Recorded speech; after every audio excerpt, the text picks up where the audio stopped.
ஆக்சிடென்ட்ல ஒரே ஒரு பல்லு மட்டும் போச்சுங்க. அதுக்கப்புறம் ஒவ்வொரு சைடாக சாய ஆரம்பிச்சிச்சு. பயத்தினாலேயே நான் வராமல் இருந்தேன். ஒரு பல்லாக போக ஆரம்பிச்சிருச்சு.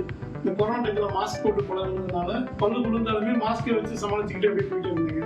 கடைசியில் ஒரே ஒரு பல்லு மட்டும்தான் கடிக்கிறதுக்கு இருக்குன்ற நிலைமை வந்து அந்த கடைசி ஒரு பல்லை வச்சு கடிச்சிக்கிட்டே இருந்தேன். அதை வச்சு இன்னும் 2 வருஷம் ஓட்டிட்டேங்க. சரி அப்படின்னு சார் கேள்விப்பட்டு வந்த பிறகு சார் வந்து ஃபுல் எக்ஸ்பிளைன் கரெக்டாக பண்ணாங்க.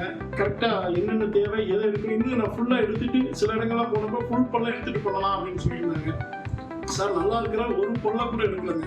போன பொருளை மட்டும் அந்த எலும்பு மஜ்ஜைன்னு மேலே சொல்றாங்க, அந்த எலும்புல கனெக்டிவிட்டி இல்லாத பொருளை மட்டும் இருக்கும். தேவையில்லாம ஒரு பொருள் எடுக்க வேண்டாம்னு சொல்லி கீழே 3 பொருள் 4 பொருள் மட்டும் தான் மாற்றினாங்க.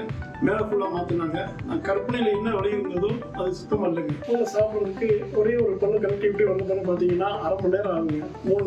3 நேரம் நம்ம சாப்பிட்றதுக்கு 1.5 மணி நேரத்துலேருந்து 1.25 மணி நேரம் ஆகும். ஒரு விசேஷ வீட்டுக்கு கூட போக முடியாதுங்க. அங்கே போனால் சாப்பிட முடியாதுங்க. அதுக்காக விசேஷ வீட்டுக்கு போகிறதே தள்ளி வைக்க ஆரம்பித்தேன். இதெல்லாம் பார்த்து ஒய்ஃபோட கம்பல்சன்ல சரி பண்ணி ஆகணும் பண்ணதுங்க.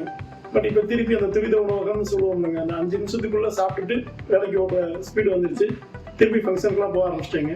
ஒரு பெயின் இல்லை, நல்லா இருக்கு, நல்லா மென்று சாப்பிட முடியுது. பேசுறதுக்கு முதல்ல அந்த ட்ரீட்மெண்ட் முடிகிறப்ப ஒரு 1 வீக் கொஞ்சம் தடுமாற்றமாக இருந்ததுங்க. ஆனால் மாஸ்க் போட்டு பேசி பழகிட்டுங்க. இப்போதான் திருப்பி மூஞ்சி பார்த்து என் மூஞ்சியை காட்டி பேசி பழகிறேன். இப்போ எல்லாமே கரெக்டாக இருக்குங்க. No pain, all ஃபைனுங்க.